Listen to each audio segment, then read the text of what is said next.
Hey friends, welcome back to our YouTube channel GK Quiz Fun.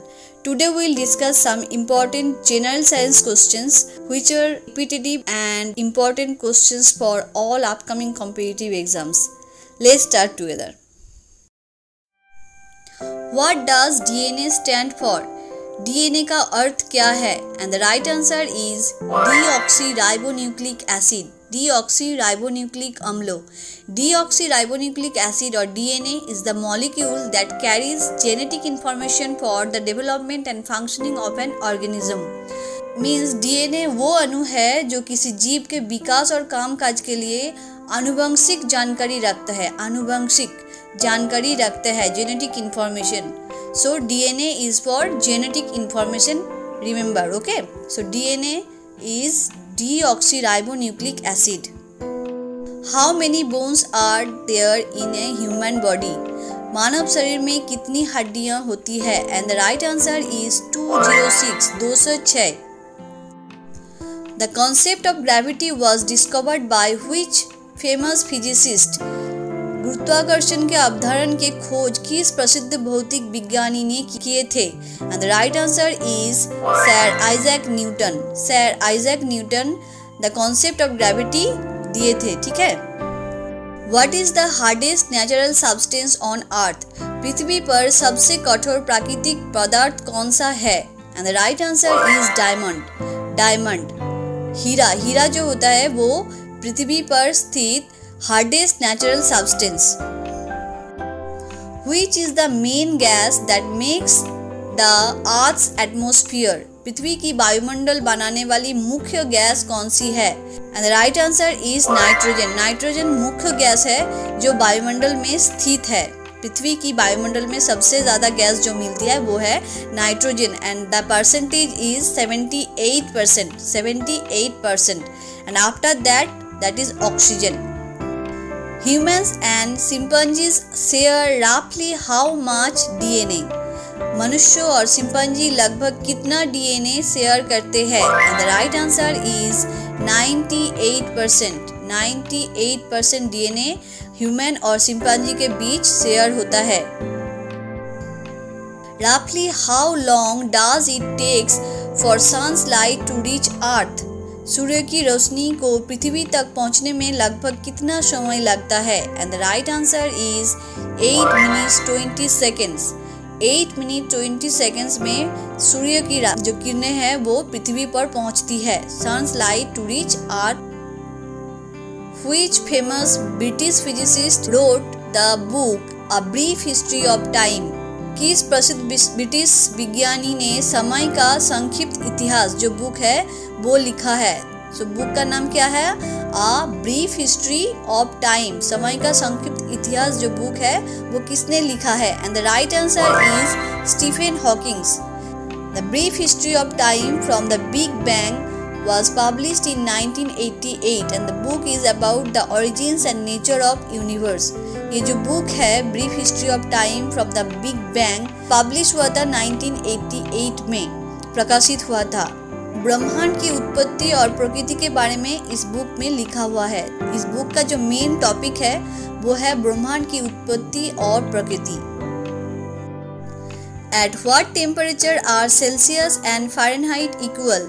किस तापमान पर Celsius और फ़ारेनहाइट बराबर होते हैं? And the right answer is -40. -40. ये जो टेम्परेचर है इसमें सेल्सियस और फ़ारेनहाइट इक्वल हो जाता है, समान हो जाता है. Celsius and Fahrenheit are two temperature scales and the Fahrenheit and Celsius scales have one point at which they intersect and that is where they are equal at -40 degree centigrade and -40 degree Fahrenheit. Celsius और Fahrenheit जो तापमान है, तापमान की पैमान है, ये -40 degree में एक इक्वल हो जाता है. -40 degree centigrade and -40 degree Fahrenheit जो है वो इक्वल हो जाते हैं. How many vertebra does average human possesses? औसत मनुष्य के पास कितनी कशेरुकाएं होती है? And the right answer is 33. 33 जो है ये इतना वर्टिब्रा और कशेरुका एक ह्यूमन बॉडी में होता है. Which oath of ethics taken by the doctor is named after an ancient Greek physician? जब कोई डॉक्टर बनता है MBBS पास होने के बाद उसे एक ओथ लेना पड़ता है जो एंशिएंट ग्रीक फिजिशियन के नेम पे लेना पड़ता है, तो वो ओथ कौन सा ओथ है? And the right answer is Hippocratic oath. उस ओथ को हिपोक्रेटिक ओथ बोला जाता है। What is the material that will not carry an electrical charge called? वो पदार्थ जो विद्युत आवेश वहन नहीं करेगा उसे क्या कहलाता है? And the right answer is insulator, विसंवाहक कहते हैं। जो इलेक्ट्रिक चार्ज वहन नहीं कर सकते हैं उसे विसंवाहक कहते हैं। For example paper, plastic, rubber, glass etcetera are good examples of insulator. ये जो है पेपर, प्लास्टिक, रबर, ग्लास जो है ये इलेक्ट्रिक चार्ज वहन नहीं कर सकते हैं, तो इसे हम विसंवाहक कहते हैं, इंसुलेटर कहते हैं। What is the study of mushroom called? Mushroom का अध्ययन को क्या कहलाता है? And the right answer is mycology, mycology कवक विज्ञान। स्टडी ऑफ मशरूम या फंगी को माइकोलॉजी कहते हैं, कवक विज्ञान कहते हैं।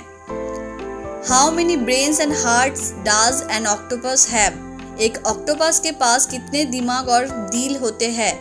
And the right answer is 9 brains and 3 hearts. 9 brains and 3 hearts, 3। What is the only even prime number? एकमात्र सम अभाज्य संख्या कौन सा है? And the right answer is 2। 2 ये जो संख्या है वो इवन प्राइम नंबर है, ओनली इवन प्राइम नंबर, एकमात्र सम अभाज्य संख्या है। What is the full form of laser? Laser का पूर्ण रूप क्या है? And the right answer is light amplification by stimulated emission of radiation.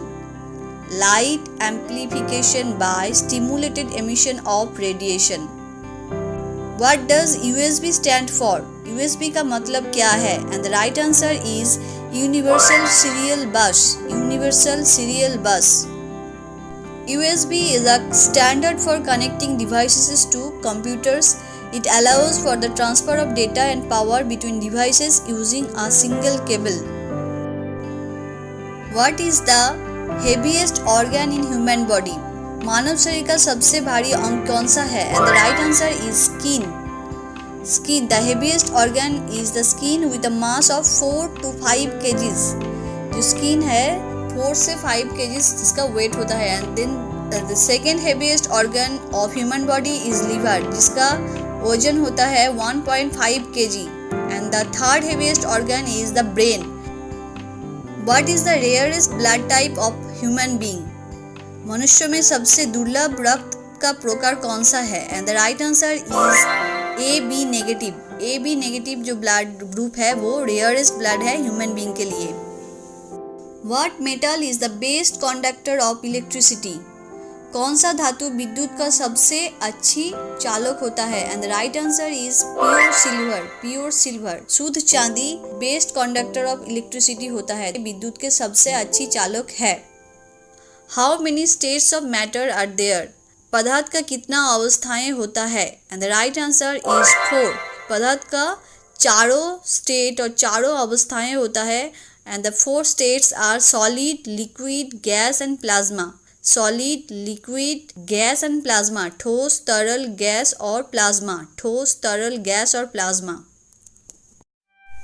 Thanks for watching guys. If you really like this video, please subscribe our channel and press the bell icon to get the notifications.